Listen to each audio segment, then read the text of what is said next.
Vous saviez que l'humanité jette 370 millions de tonnes de plastique par an, le poids de 350 millions de voitures? Qu'aujourd'hui les sols sont 10 fois plus pollués que les océans par ces plastiques? Et qu'en France, l'agriculture et l'alimentation sont responsables de 20% de cette pollution? Bonjour et bienvenue dans Plan B, l'économie autrement. La planète croule sous les emballages alimentaires, mais c'est la partie visible de l'iceberg, car le plastique envahit aussi les champs et les étables, compost contaminé, paillage artificiel des cultures, emballage de l'alimentation animale.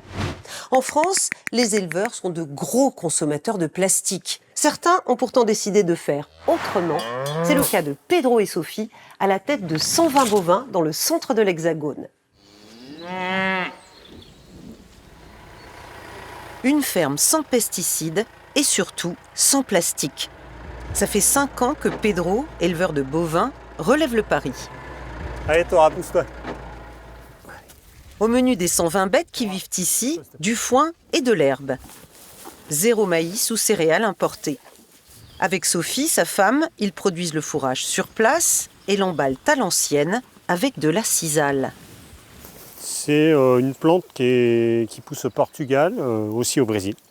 Et en fait, à partir de la racine de cette plante, on arrive à faire de la fibre. Une fibre qui est suffisamment solide pour pouvoir faire tenir nos bottes de foin pendant 2 ou 3 ans. Et qui, en plus, est biodégradable. Un détail pour les vaches, mais pas pour l'éleveur, car le plastique, c'est fantastique. Ça coûte moins cher, permet un emballage plus rapide et une meilleure conservation du fourrage. Avec du foin, on est sur un mode de conservation sec. Il reste que 15% d'humidité dans la botte de foin. Avec le plastique, on va pouvoir faire des modes de conservation plus humides et donc garder un petit peu plus de qualité, d'éléments nutritifs dans l'herbe.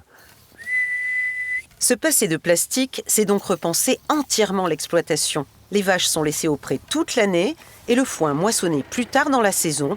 Plus besoin de l'emballer, sauf surprise météo. Le foin était coupé au sol et malheureusement il y a un orage qui s'annonçait imminent. Et notre foin n'était pas prêt à être enroulé, en fait il n'était pas suffisamment sec. Pour nous, c'était un crève-cœur de faire ces 25 bottes avec du plastique. Ce n'est pas notre objectif. Donc il va falloir qu'on décale nos dates de récolte pour être sûr de faire du foin après le 21 juin. Laisser les bêtes au pré a une autre conséquence. Elles engraissent moins vite qu'avec du maïs et du fourrage sous plastique.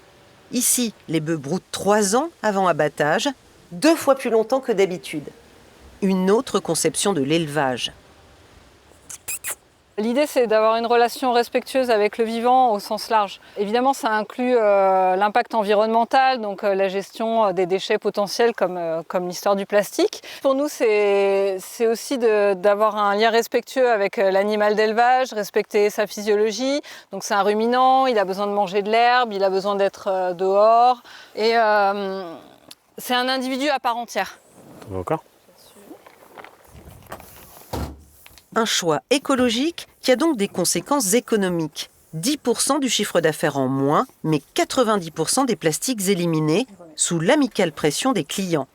La question des clients, elle est légitime. C'est comment on peut tous ensemble se passer du plastique à usage unique. Seuls les emballages, obligatoires dans l'alimentaire, perdurent. Les clients, eux, sont plus que jamais fidèles aux petits camions blancs.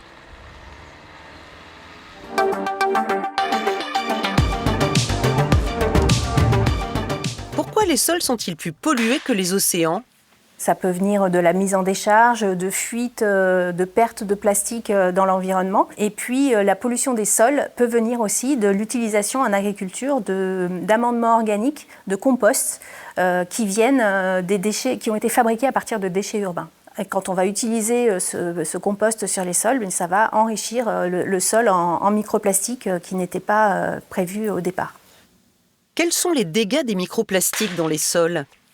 Ça va modifier la porosité du sol, donc la circulation de l'eau dans les sols, les propriétés microbiennes, les communautés de bactéries et de champignons qui sont présentes dans le sol et qui sont essentielles à la croissance des plantes. Ça va aussi impacter des petits animaux très utiles au sol, comme les vers de terre, quand ils ingèrent des particules de plastique. En quoi les microplastiques sont-ils dangereux pour les humains ?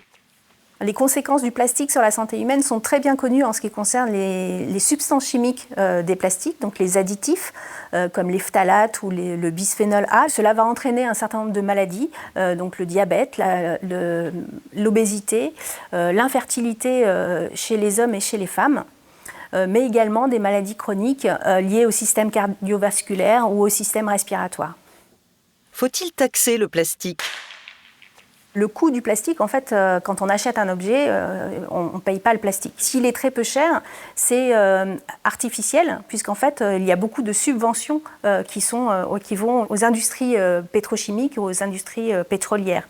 Donc c'est vraiment un système économique qui est biaisé, qui ne tient pas compte des impacts économiques en bout de chaîne liés à la destruction de l'environnement. Donc en effet, taxer davantage ces produits qui ont un impact sur l'environnement et la santé humaine pourrait être une solution. C'est la fin de cette émission. Retrouvez tous nos plans B sur le site de France 24, YouTube, X, Facebook et sur mes pages LinkedIn et Instagram. À la semaine prochaine. Hasta luego.